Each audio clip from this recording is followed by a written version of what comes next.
ki başka insanlardan daha çok sevirəm millətimi. Ya öyle hiss eləyirəm, bəlkə də yəni elə deyil. Ona görə hər zaman çalışıram ki, yəni bir iş gördüyüm zaman özümü fikirləşmirəm. Birinci məsələ millətimi, torpağımı, bayrağımı fikirləşirəm. Deyirəm ki, mən gəlirəm xaricdən, misal otururam burada yemək yeyəm, çörək yeyəm. Eləcələ bir hərəkət eləyəm, elə oturub, duruşuq, hər şeyimə o qədər diqqət eləməliyəm ki, söz sözlərinə deyirlər, bax, Azərbaycanlıdır.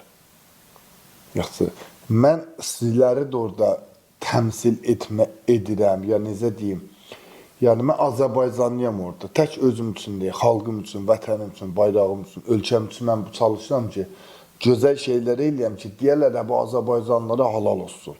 Gör necə igidləri var Azərbaycanlılar. Mən orada Hollandada bir röportaj verdim. Almaniyada düz istəyirəm.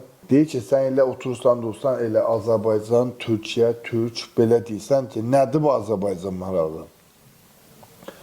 Dedim sizə sadəcə bir kəlmə ilə Azərbaycanı xülasə edirəm.